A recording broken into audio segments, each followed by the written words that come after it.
Okay, kids, Ham and Cheese back here with another cheap and easy pro tip of the day.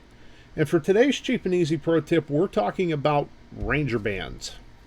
Now, if you've never seen these before, what a Ranger band is for is basically a whatever situation. You can use these to hold things together, you can use them as a tourniquet, you can use them as a lashing, you could wrap this thing around like a blown hose in your car to get it somewhere.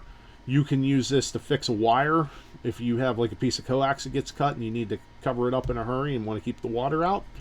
Lots and lots of uses for these things, okay? And the way to get their name Ranger bands is it comes from the Army Rangers. They designed and used these things.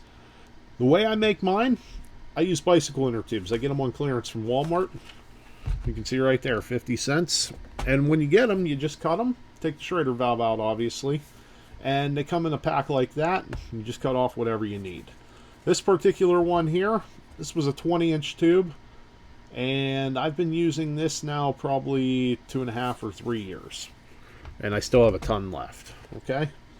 And there's endless possibilities, like I said. One of the things that's nice is they stretch. They stretch and they stretch and they stretch and they come right back.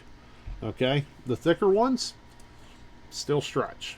You can take it, cut it, make your tourniquet, make whatever you need out of it. And when you cut these things, you can stretch them even further. And they're not going to break on you. They're going to last a really, really long time. So there it is, the Ranger band. Your cheap and easy pro tip of the day. Like I said, for 50 cents, I can make hundreds and hundreds and hundreds of these. Not a problem.